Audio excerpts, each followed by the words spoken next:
ఇవాళ తెలంగాణ సెక్రటేరియట్లో sub committee సమావేశం నిర్వహించనున్నారు. ఎస్సీ వర్గీకరణపై ఏకసభ్య జ్యుడిషియల్ కమిషన్ ఇచ్చిన సిఫార్సులపై సమావేశం నిర్వహించనున్నారు. ఈ సమావేశానికి sub committee chairman Uttam Kumar Reddy, మంత్రులు శ్రీధర్ బాబు, పొన్నం ప్రభాకర్, సీతక్క హాజరు కానున్నారు.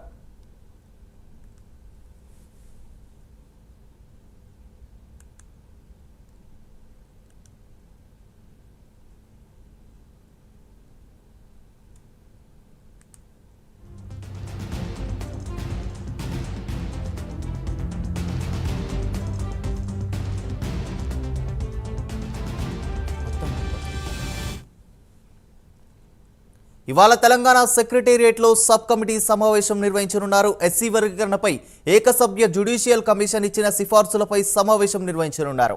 ఈ సమావేశానికి sub committee chairman Uttam Kumar Reddy, మంత్రులు శ్రీధర్ బాబు, పొన్నం ప్రభాకర్, సీతక్క హాజరు కానున్నారు. మరి దీనిపై మరింత సమాచారం మా ప్రతినిధి అజీం లైన్లో అందిస్తారు. అజీం, చెప్పండి.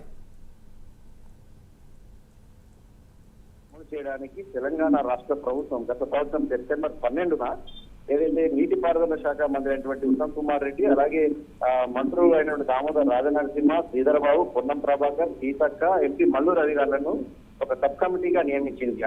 అలాగే దీంతో పాటు కూడా మనం చూస్తే హైకోర్టు మాజీ న్యాయమూర్తి శ్రీ షమీం అఖ్తర్ గారిని ఏకసభ్య జ్యుడిషియల్ కమిషన్ గా కూడా నియమించింది. అంటే ఎస్సీ వర్గీకరణకు సంబంధించి ప్రభుత్వం ఏదైతే రిజర్వేషన్లకు వర్గీకరణకు సంబంధించిన విషయం పైన చాలా క్లారిటీగా ఉంది. మేము ఖచ్చితంగా కట్టుబడి చేస్తామని చెప్పి కూడా ఆ రోజు ఏదైతే కాంగ్రెస్ ప్రభుత్వం చెప్పడం జరిగింది. ఇందులో భాగంగానే ఈ కమిషన్ ఏకసభ్య జ్యుడిషియల్ కమిషన్ ని కూడా నియమించడం కూడా జరిగింది. సో ఈ రోజు సెక్రటేరియట్ లో సబ్ కమిటీ ముందు కమిషన్ ఏదైతే హాజరు కానుంది, కమిషన్ ఏదైతే నివేదికను కూడా సబ్ కమిటీకి విషయంపై సెక్రటేరియట్ లో 3 గంటలకు ఉత్తమ్ కుమార్ రెడ్డి ఆధ్వర్యంలోని సబ్ కమిటీ సభ్యులతో పాటు కమిషన్ మెంబర్స్ అందరితో కూడా ఒక సమావేశం కూడా ఉంది. నివేదికను ఏదైతే ఏకసభ్య కమిషన్ నివేదికను sub committee chairman Uttam Kumar రెడ్డికి అందించనున్నారు. సో ఈ సబ్ కమిటీ నిన్న మనం చూసాం ఏదైతే కులగణకు సంబంధించి కూడా ఏదైతే నివేదిక ఇచ్చింది, సో ఆ నివేదిక అలాగే ఎస్సీ వర్గీకరణకు సంబంధించినటువంటి నివేదిక, 2 నివేదికల్ని కూడా రేపు ఉదయం 10 గంటలకు ఏదైతే కేబినెట్ సమావేశం ఉంది, కేబినెట్ సమావేశంలో ఈ ఇచ్చినటువంటి 2 కమిషన్లు ఇచ్చినటువంటి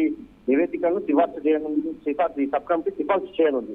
సో అనంతరం 11 గంటలకు ఏదైతే అసెంబ్లీ సమావేశం కూడా ఏర్పాటు చేసింది. సో ఈ అసెంబ్లీ సమావేశంలో కుల గణనకు సంబంధించి అలాగే ఎస్సీ వర్గానికి సంబంధించిన అంశాలను కూడా సభ ముందు ప్రవేశపెడతారు. కేబినెట్ ప్రవేశపెట్టి దాంట్లో చర్చిస్తారు. చర్చించి దీన్ని ఏదైతే సభ ఆమోదం కూడా తీసుకునే అవకాశం కూడా కనిపిస్తుంది. సో ఓవరాల్ గా మనం చూసినట్లయితే తెలంగాణ ప్రభుత్వం ఇప్పటికే తాను చెప్పినట్టు అటు కులగణన విషయానికి సంబంధించి కావచ్చు, ఎవరెంత వాయికి ఎంత అనే దానిపైన ఈ కమ్యూనిటీ ఎంత వరకు ఉంది అనేది పర్సెంటేజ్ తో సహా కూడా చెప్పడం జరిగింది. ఒక 16 లక్షల మంది వరకే దాంట్లో ఏదైతే ఈ సర్వేలో పాల్గొనలేని కూడా చెప్పింది. ఇప్పుడు ఈ షమీం సంబంధించినటువంటి షమీం అఖ్తర్ గారికి సంబంధించినటువంటి ఏకసభ్య జ్యుడిషియల్ కూడా ఎస్సీ వర్గీకరణకు సంబంధించిన విషయమైన పూర్తి స్థాయిలో నివేదికను కూడా రూపొందించడం కూడా జరిగింది. సో సాయంత్రం దీనిపై భేటీ ఉంటుంది. అనంతరం రేపు కేబినెట్ ముందు ఉంటుంది. కేబినెట్ తర్వాత అసెంబ్లీలో కూడా పెట్టి దీనికి చర్చించి అవకాశం అయితే కనిపిస్తుంది.